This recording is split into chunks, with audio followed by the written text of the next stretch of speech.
Hi, ഒരു പുതിയൊരു വീഡിയോയിലേക്ക് എല്ലാ കൂട്ടുകാർക്കും സ്വാഗതം. അപ്പോൾ നമുക്ക് മുറ്റത്ത് അതിമനോഹരമായ പൂക്കൾ വിരിഞ്ഞ് നിൽക്കാൻ കാണുന്നത് ഒരു സന്തോഷം തന്നെയാണല്ലോ. അപ്പോൾ അത് ആരും ഉണ്ടാവില്ല.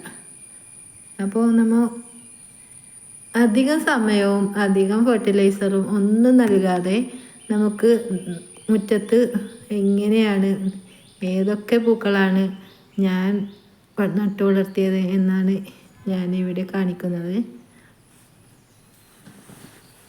ഇതിലിപ്പോൾ ഏറ്റവും എളുപ്പത്തിൽ നമുക്ക് വളർത്താൻ പറ്റിയത് ഈ പോർട്ടുലാക്ക അഥവാ 10 മണി പൂക്കൾ തന്നെയായിരിക്കും. വളരെ മനോഹരവും വളരെ പെട്ടെന്നും നമുക്ക് ഈ ചെടി വളർത്തിയെടുക്കാൻ പറ്റും. പിന്നെ ഒന്ന് റോസാണ്, നാടൻ റോസുകളാണ്. ഇതിന് അധികം ചിലവോ പരിചരണമോ ഒന്നും ആവശ്യമില്ല, ഒരു ചിലവുമില്ല എന്ന് തന്നെ, സീറോ കോസ്റ്റ് എന്ന് തന്നെ പറയാം. സീറോ കോസ്റ്റ്, അതേപോലെ തന്നെ സീറോ ടൈം സ്പെൻഡ്. അതായത് അധികം സമയം അതിനായി ചിലവഴിക്കേണ്ടി വരുന്നില്ല. ഒരു ചുവട് നമ്മൾ നട്ട് കൊടുത്ത് അത് വളർന്ന് കിട്ടിയാൽ മതി, ധാരാളം പൂക്കളുണ്ടാവും. നാടൻ റോസുകൾ തന്നെ പലതരത്തിലുണ്ട്, ചെറുതും വലുതും, നല്ല ചുവപ്പ് കളറുള്ളതും ഇളം ചുവപ്പ് കളറുള്ളതും, അങ്ങനെ വിവിധ വർണ്ണങ്ങളിലും വിവിധ തരങ്ങളിലും വിവിധ വലിപ്പത്തിലും ഉള്ളവയായി ഉണ്ട്.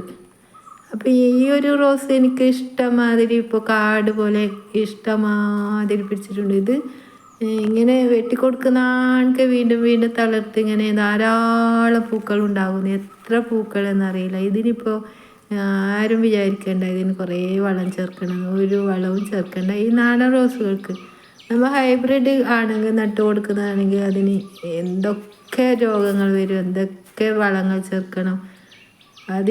ഇതിനേക്കാളും അത്ര ഭംഗിയൊന്നും ഈ നാടൻ പൂക്കൾക്ക് എന്താ ഭംഗിക്ക് കുറവ്? ഒരു കുറവുമില്ലല്ലോ. അപ്പോൾ ഏറ്റവും നമുക്ക് ധാരാളം പൂക്കൾ കാണാൻ നാടൻ റോസുകൾ നട്ടു കൊടുത്താൽ മതിയാവും. അതേപോലെ എല്ലാ പൂക്കളും നാടൻ പൂക്കൾ നട്ടു കൊടുത്തെങ്കിൽ എല്ലാ പൂക്കളും നമുക്കധികം സമയം സ്പെൻഡ് ചെയ്യാതെ നമ്മുടെ വീട്ടുമുറ്റത്ത് നമുക്ക് രാവിലെ എഴുന്നേറ്റ് ഇങ്ങനെ പുറത്ത് ഇറങ്ങി നോക്കുമ്പോൾ ഇങ്ങനെ പൂക്കളൊക്കെ കാണുന്നത് എല്ലാവർക്കും ഇഷ്ടമായിരിക്കും. ആ ഒരു പൂക്കൾ കാണുന്നത് തന്നെ നമ്മുടെ പോസിറ്റീവ് എനർജി വർദ്ധിപ്പിക്കുകയും ചെയ്യും. ഇപ്പോൾ ഈ ഹൈഡ്രേഞ്ചിയം എന്ന ഈ പൂവ് നോക്കറോ, എത്ര ഭംഗിയുണ്ട് ഈ പൂവിന്.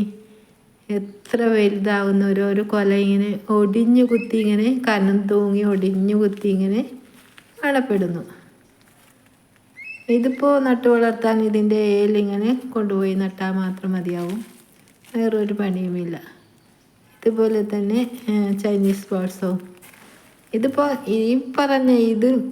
ഞാനിപ്പോൾ പറഞ്ഞ ആ ചെടികളുടെ അത്ര എളുപ്പത്തിൽ നട്ടു വളർത്താൻ പറ്റുന്നതല്ല, എന്നാലും നമുക്ക് നട്ടു വളർത്താം.